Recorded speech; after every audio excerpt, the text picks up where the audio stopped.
نحمده ونصلي ونسلم على رسوله الكريم أما بعد فأعوذ بالله من الشيطان الرجيم بسم الله الرحمن الرحيم والنجم إذا هوى ما ضل صاحبكم وما غوى وما ينطق عن الهوى إن هو إلا وحي يوحى علمه شديد القوى ذو مرة فاستوى وهو بالأفق الأعلى ثم دنا فتدلى فكان قاب قوسين أو أدنى فأوحى إلى عبده ما أوحى ما كذب الفؤاد ما رأى أفتمارونه على ما يرى صدق اللہ العظیم۔ یہ سورہ نجم کی ابتدائی آیات ہیں۔ ان آیات کی بعض حصوں پر کل درس میں بات ہو چکی ہے۔ اللہ سبحانہ و تعالی نے نبی کریم صلی اللہ علیہ وسلم پر جو اپنی وحی مبارکہ کا نزول فرمایا ہے، یہ ایک ایسے فرشتے کے ذریعے سے نزول ہوا ہے جو انتہائی طاقتور اور امین۔ قرآن نے دوسری جگہ پر اس فرشتے کی صفات سورہ تکویر میں ان آیات میں بیان فرمائی ہے کہ وہ فرشتہ اللہ کے ہاں بڑا امانت دار بھی ہے، اور اس کے اندر طاقت و قوت کے اعتبار سے وہ کوئی دنیا کی عام مخلوقات کی طرح نہیں، عام انسانوں کی طرح نہیں ہے، بلکہ اس کی طاقت و قوت قرآن نے یہاں اس کا قدر مشاہدہ کرایا، ذکر کیا ہے کہ جو فرشتہ حضور کے پاس وحی لے کر آنے والا ہے وہ بڑا طاقتور ہے۔ علمہ شدید القوا، حضور صلی اللہ علیہ وسلم کو تعلیم دی ہے سخت طاقت والے مضبوط فرشتے نے، جس کی جسامت انتہائی درجے کی مضبوط ہے۔ ذو مرہ، جو انتہائی طاقت و قوت کے ساتھ فہم و بصیرت میں بھی، عقل میں بھی، سمجھداری میں بھی بہت اونچے درجے پر ہے۔ حضور صلی اللہ علیہ وسلم پر جو وحی اترتی تھی، اس کے بارے میں مشرکین مکہ کے طرح طرح کے پروپیگنڈے تھے۔ قرآن مجید نے در حقیقت یہاں ان کا رد کیا ہے کہ آپ صلی اللہ علیہ وسلم پر جو وحی آئی ہے، یہ جو اللہ کا پیغام اور قرآن نازل ہوا ہے، یہ کوئی حضور صلی اللہ علیہ وسلم کا خود بنایا ہوا نہیں ہے، بلکہ یہ اللہ سبحانہ و تعالیٰ کی طرف سے انسانیت کی رہنمائی کے لیے آیا ہے، اور اس کو لے کر آنے والا فرشتہ جو ہے وہ انتہائی طاقتور، اس کی طاقت و قوت کا اندازہ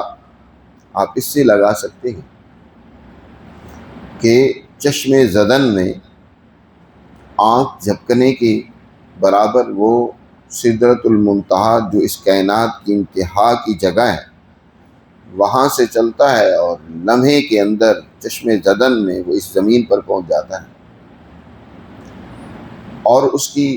جسامت کی وسعت و طاقت کا یہ عالم ہے کہ نبی کریم صلی اللہ علیہ وسلم نے اس فرشتے کو 2 مرتبہ اصلی حالت میں دیکھا ہے،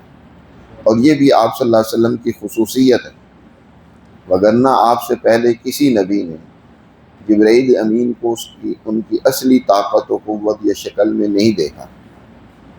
قرآن نے فرمایا وَهُوَ بِالْأُفُقِ الْأَعْلَى، جب جبرائیل امین کو حضور نے پہلی مرتبہ دیکھا تو ان کے وجود نے افق اعلیٰ کو ڈھانپ رکھا تھا۔ افق اعلیٰ، افق اصل میں آپ کسی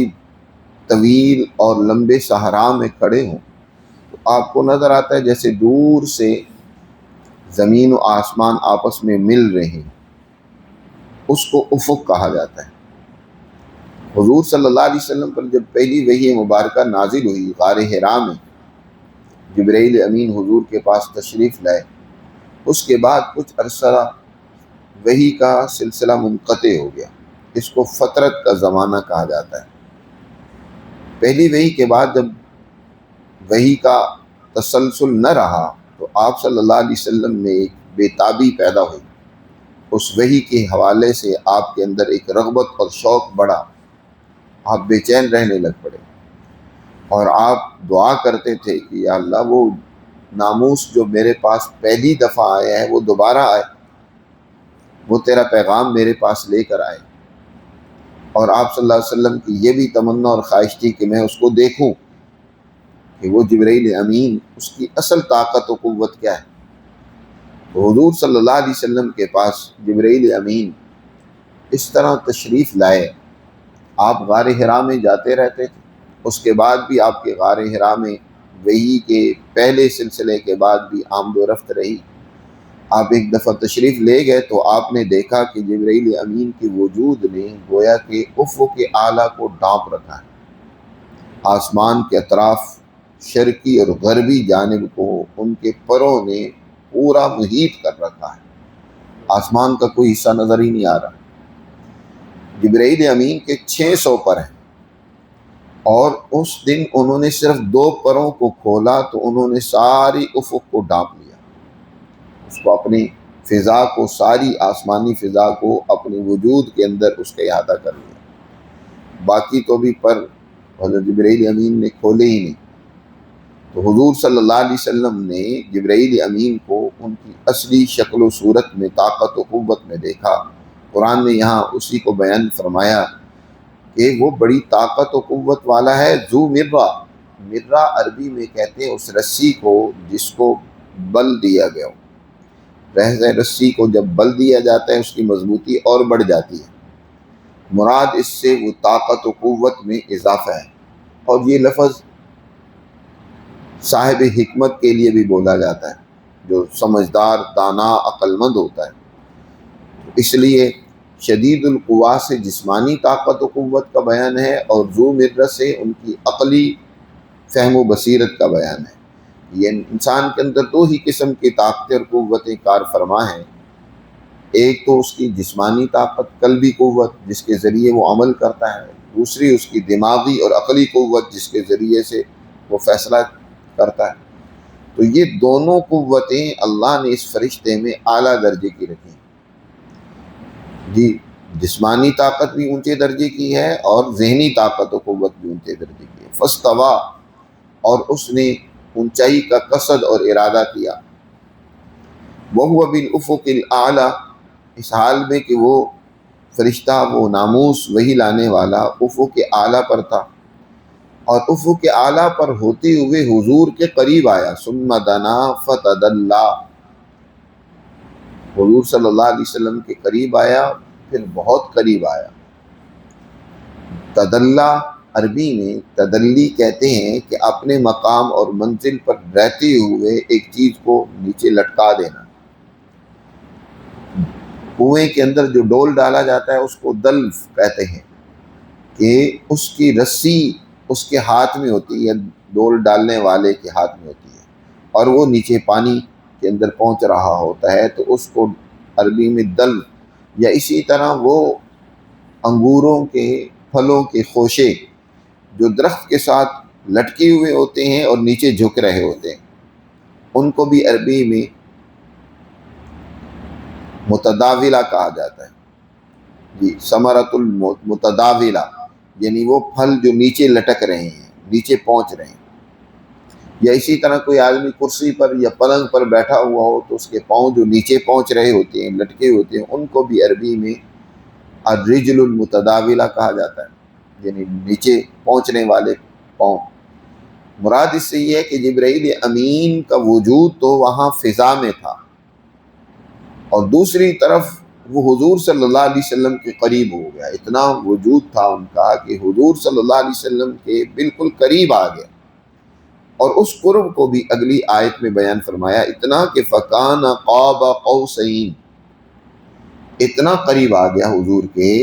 جتنا قوسین کا قرب ہوتا ہے۔ قوسین عربی میں 2 کمانوں کے درمیان کے فاصلے کو کہا جاتا ہے۔ کمان، تیر کمان،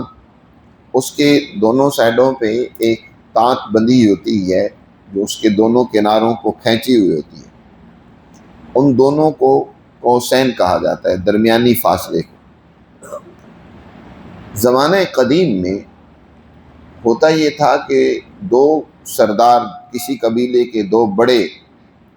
وہ اپنی کمانوں کو آپس میں ملاتے تھے، اور اس طرح ملاتے تھے کہ جب وہ معاہدہ کرتے تھے آپس میں، اتحاد، اخوت، بھائی چارے کا معاہدہ کرتے تھے، تو وہ دونوں اپنی اپنی کمانیں آپس میں ملا کر ان کی تانت یکجا کر کے اس میں سے ایک تیر چھوڑتے تھے، جو اس بات کی طرف اشارہ ہوتا تھا کہ اب یہ دونوں قبیلے اور خاندان ایک ہو گئے ہیں، لہٰذا اب ان کی لڑائی، ان کی دشمنی، ان کی دوستی، محبت، وہ سب ایک ہے۔ اب یہ جو بھی فیصلہ ایک کرے گا دوسرے کا بھی وہی فیصلہ ہوگا۔ اتنا اس کو کہا جاتا ہے قاب قوسین، یعنی جتنی دو کمانیں ایک دوسرے کے قریب ہو گئیں، حضور صلی اللہ علیہ وسلم کے یہ فرشتہ اتنا قریب ہو گیا، یعنی بالکل حضور صلی اللہ علیہ وسلم کے ساتھ مل گیا۔ جیسے کہ معراج کی رات ہوا یہی۔ اب معراج کی رات میں جب پہلی وحی حضور صلی اللہ علیہ وسلم پر نازل ہوئی تو جبرائیل امین نے خود حضور کو اپنے سینے کے ساتھ لگا کر حضور کو دبایا، جیسے حضور ارشاد فرماتے ہیں کہ جبرائیل امین میرے پاس آئے انسانی شکل میں پہلی دفعہ، تو فرمایا اقرا، پڑھیے ہے محمد۔ میں نے کہا ما انا بقارئ، مجھے تو پڑھنا نہیں آتا۔ آپ صلی اللہ علیہ وسلم کیونکہ امی تھے، لکھنا پڑھنا نہیں جانتے تھے، اس اعتبار سے آپ نے فرمایا ما انا بقارئ۔ تو جبرائیل امین نے حضور صلی اللہ علیہ وسلم کو اپنے بازوؤں میں لے کر سینے سے لگا کر دبایا اور حضور میں استعداد منتقل کرنی چاہیے، پھر چھوڑ کر فرمایا اقرا، پڑھیے۔ آپ نے پھر وہی جواب دیا، پھر جبرائیل امین نے حضور کو اپنی سینے سے لگا کر دبایا، 3 مرتبہ یہ عمل ہوا، اور تیسری مرتبہ کے بعد حضرت جبرائیل امین نے اقرا بسم ربک الذی خلق، یہ 5 آیات پڑھی، اور حضور صلی اللہ علیہ وسلم پھر پیچھے پڑھتے چلے گئے۔ تو یہ جو حضور کے ساتھ قرب تھا اس فرشتے کا، قرآن اس کو بیان کر رہا ہے کہ وہ اتنے قریب ہو گئے جتنی دو کمانوں کے درمیان کا فاصلہ ہوتا ہے، ظاہر ہے وہ دونوں ملی ہی ہوتی ہیں، بلکہ آگے فرمائے او ادنا، یہاں او تشکیق کے لیے نہیں بلکہ بل کے معنی میں ہے کہ دو کمانوں کا قرب یہ بھی ہو سکتا ہے، ظاہر ہے دو کمانیں الگ الگ ہیں، چاہے وہ بالکل مل گئی ہیں لیکن کمانیں تو الگ الگ ہیں، تو قرآن نے اگلا لفظ بڑھایا او ادنا، بلکہ اس سے بھی زیادہ قریب، اس سے بھی زیادہ وہ فرشتہ جبرائیل امین حضور صلی اللہ علیہ وسلم کے قریب آیا۔ تو لہٰذا یہ کہنا کہ یہ اپنی طرف سے بات بنا رہے ہیں، وہ تو اللہ کا معزز، طاقتور، باصلاحیت فرشتہ حضور صلی اللہ علیہ وسلم کے پاس آتا ہے، اور ان کی اصلی شکل و صورت کو بھی حضور صلی اللہ علیہ وسلم نے دیکھا ہے، اور اس نے آ کر فَأَوْحَىٰ إِلَىٰ عَبْدِهِ مَا أَوْحَىٰ، وحی کی ہے اللہ کے بندے کی طرف، ما اوحا، جو اس نے وحی کی۔ فَأَوْحَىٰ کا فاعل جبرائیل امین ہے کہ اس جبرائیل امین نے وحی کی الی عبدہ، عبد ہی ضمیر سے مراد اللہ کی ذات، اللہ کے بندے کی طرف۔ ما اوحا، ما اوحا کے بارے میں 2 آراء ہیں، ایک تو یہ کہ اس سے مراد جبرائیل امین ہی ہے، اور دوسری رائے یہ ہے کہ اس سے مراد اللہ ہے، اس کا فاعل اللہ ہے، کہ یعنی جو اللہ نے وحی کی جبرائیل امین کی طرف، وہ وحی جبرائیل امین نے اللہ کے بندے حضور صلی اللہ علیہ وسلم کی طرف کی، یعنی جبرائیل نے بھی اپنی طرف سے کوئی پیغام حضور کو نہیں منتقل کیا، بلکہ وہی پیغام جو اللہ نے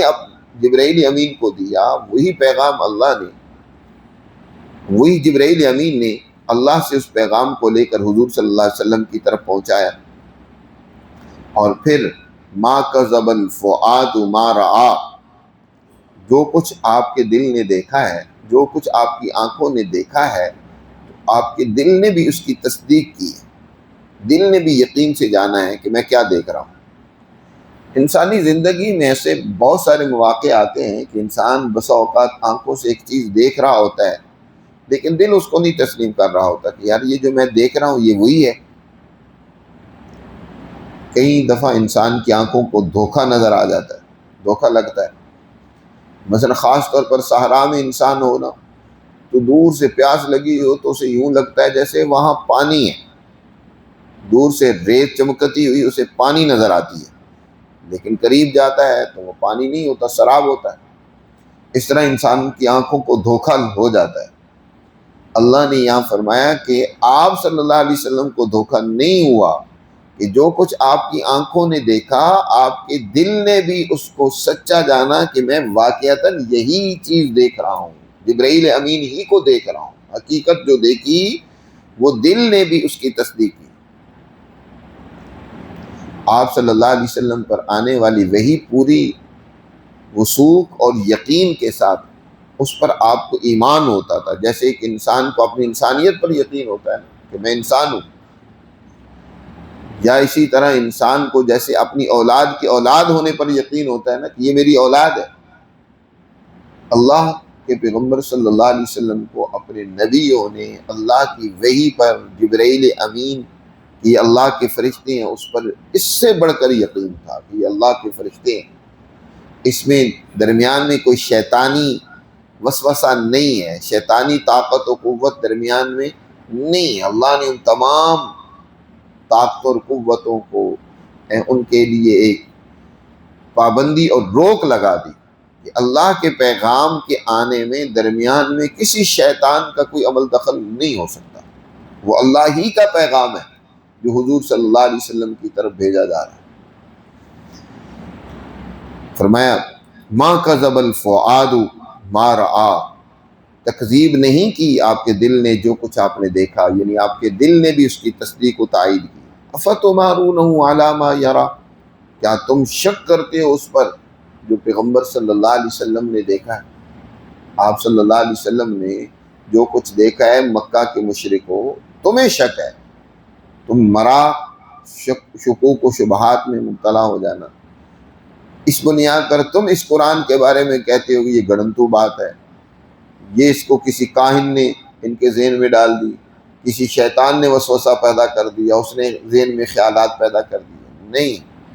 افتمارون، تمہیں شکوک و شبہات ہیں، اللہ کے پیغمبر صلی اللہ علیہ وسلم پر آنے والی وحی برحق ہے، اس کے لانے والے اور اس وحی کی حقیقت اور سچائی میں آپ کو کوئی شک نہیں۔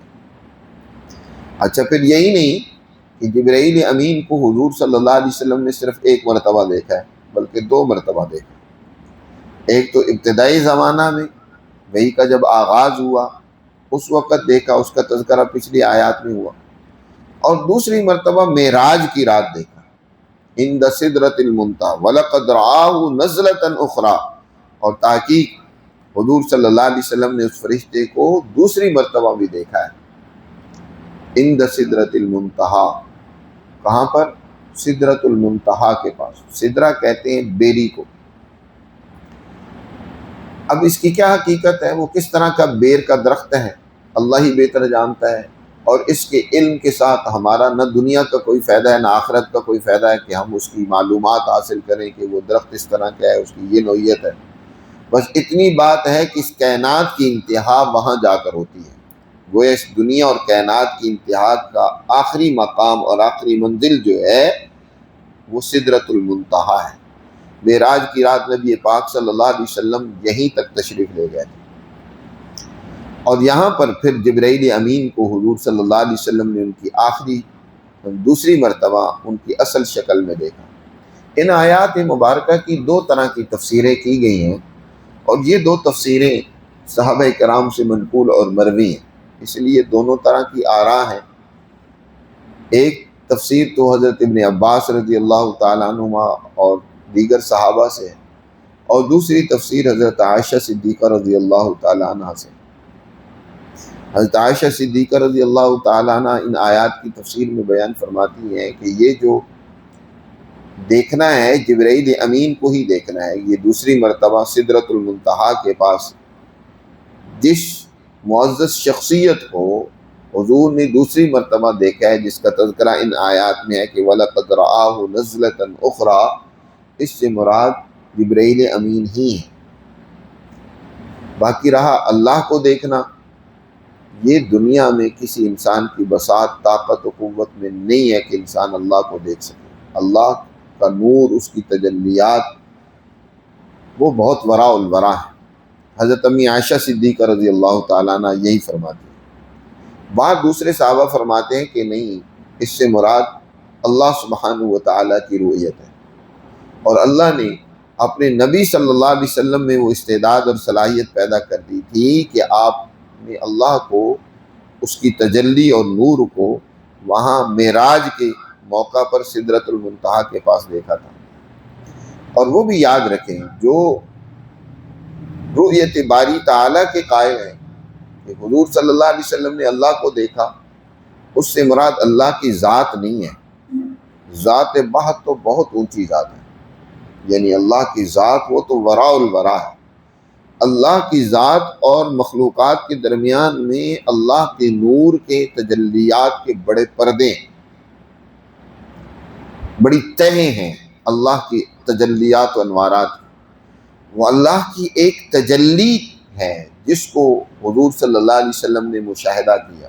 اور کئی مرتبہ حضور صلی اللہ علیہ وسلم نے خواب میں اللہ کو دیکھنے کا بھی تذکرہ کیا ہے، تو اس سے مراد بھی وہ اللہ کا وہ نور اور اس کی تجلی ہے۔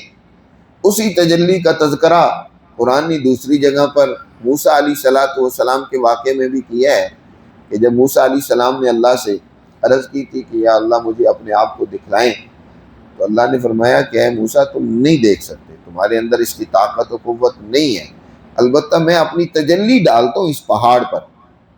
اگر اس پہاڑ نے میری تجلی کو برداشت کر لیا تو ہو سکتا ہے تم بھی برداشت کر لو۔ قرآن میں فلما تجلی ربہ للجبل، جب اللہ نے اپنے اس نور کو، نور کی ایک کرن کو پہاڑ پر ڈالا تو پہاڑ بھی ریزہ ریزہ ہو گیا،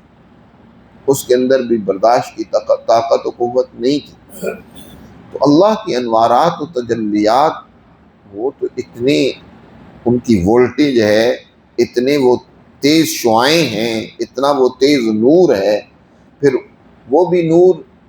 اس کے بھی درجے ہیں، ظاہر ایک وہ نور کا درجہ ہے جو بہت ہی اللہ کی ذات کے قریب ہے، پھر اس طرح وہ نور اگلا درجہ ہے، پھر اگلا درجہ ہے، انوارات ظاہر ہے وہ درجہ بدرجہ ہوں گے۔ تو حضور صلی اللہ علیہ وسلم نے معراج کی رات اللہ کی اس نور اور تجلی کو دیکھا۔ لیکن حضرت امی عائشہ اور دیگر محققین کی رائے کے مطابق یہاں پہلی آیات میں جس کو دیکھنے کا ذکر ہے یعنی فرشتے کو، تو اسی کا تذکرہ بعد والی آیات میں بھی ہے، یعنی جبرائیل امین کو دوسری مرتبہ بھی ان کی اصلی شکل میں حضور نے سدرۃ المنتہا کے پاس دیکھا، یعنی معراج کی رات دیکھا۔ اس کی تفصیل اگلی آیات میں اللہ نے بیان کی، انشاءاللہ کل اس پر بات کریں گے۔ اللہ